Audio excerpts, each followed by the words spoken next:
wabarakatuh. Kembali lagi bersama saya Anissa MPM 2042302225. Di video kali ini kita akan bahas tentang perkembangan kurikulum 2013 dan kurikulum Merdeka. Pada perkembangan kurikulum 2013 dan kurikulum Merdeka kita akan membahas dua poin. Yang pertama, dasar pertimbangan kurikulum 2013 dan kurikulum Merdeka. Yang kedua, rasionalitas pengembangan kurikulum 2013 dan kurikulum Merdeka.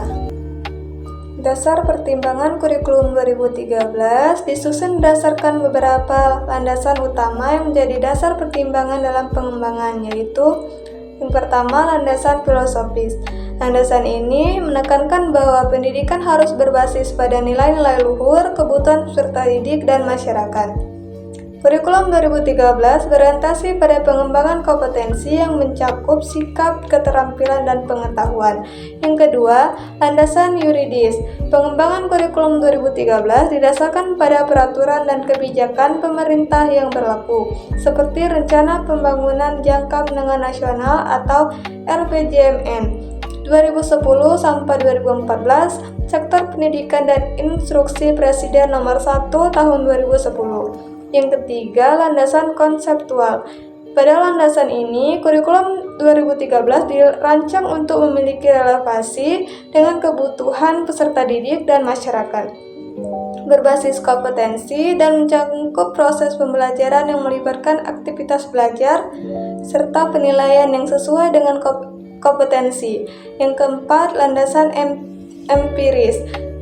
Landasan empiris ini mengembangkan dan juga mempertimbangkan tantangan masa depan, fenomena negatif yang muncul, dan persepsi masyarakat terhadap kurikulum yang berlaku saat ini.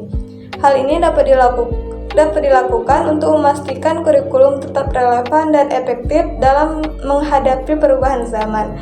Dengan mempertimbangkan landasan-landasan tersebut, kurikulum 2013 diharapkan mampu mempersiapkan peserta didik yang beriman, produktif, kreatif, inovatif, dan mampu berkontribusi dalam kehidupan bermasyarakat, berbangsa, dan bernegara. Selanjutnya, dasar pertimbangan kurikulum Merdeka. Kurikulum Merdeka merupakan kurikulum yang menekankan pada pembelajaran kontekstual dan bersifat fleksibel, sehingga dapat disesuaikan dengan kebutuhan siswa serta kondisi lokal daerah tersebut. Kurikulum Merdeka dirancang dengan beberapa prinsip dasar yang menjadi landasannya, seperti pembelajaran yang lebih sederhana dan mendalam, lebih merdeka, dan lebih relevan dan interaktif. Adapun prinsip yang mempengaruhi telah kurikulum Merdeka yaitu prinsip relevansi, prinsip fleksibilitas, prinsip kontinuitas, dan prinsip efektivitas. Sedangkan menurut Sukma Dinata yaitu prinsip penentuan tujuan pendidikan, pemilihan isi pendidikan, pemilihan proses belajar mengajar, pemilihan media dan alat pengajaran, serta berkenaan dengan penilaian. Selanjutnya, kita akan membahas tentang rasionalitas pengembangan kurikulum 2013 dan kurikulum Merdeka. Nah, pada rasionalitas pengembangan kurikulum 2013, pengembangan kurikulum perlu dilakukan karena adanya tantangan yang dihadapi, yaitu tantangan internal dan tantangan eksternal. Yang pertama, tantangan internal. Pada tantangan internal ini, pemenuhan 8 standar nasional yang meliputi yang A, standar isi, standar proses, standar kompetensi lulusan, standar pendidikan dan tenaga kependidikan, standar sarana dan prasarana, standar pengelolaan, standar pembiayaan, dan standar penilaian pendidikan. Yang B, perkembangan penduduk Indonesia dilihat dari pertumbuhan penduduk usia produktif. SDM, usia produktif yang memiliki kompetensi dan keterampilan yang akan menjadi modal pembangunan yang luar biasa besarnya. Namun, kapan tidak memiliki kompeten dan keterampilan tentunya akan menjadi beban pembangunan. Yang kedua, Tantangan eksternal. Tantangan eksternal ini berkaitan dengan tantangan masa depan, kompetensi yang diperlukan di masa depan, persepsi masyarakat, perkembangan pengetahuan dan pedagogi, serta berbagai fenomena negatif jika yang mengemukakannya.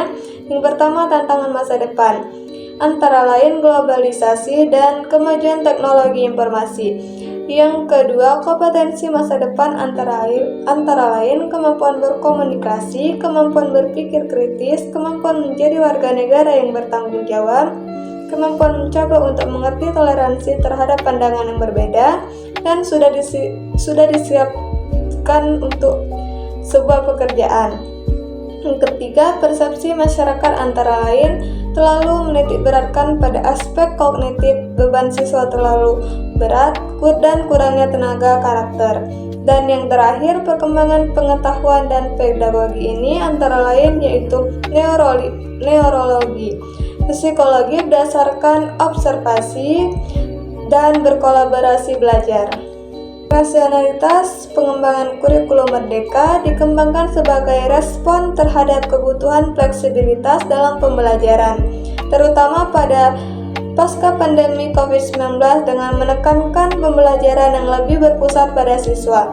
Rasionalitas meliputi yang pertama, fleksibilitas pembelajaran.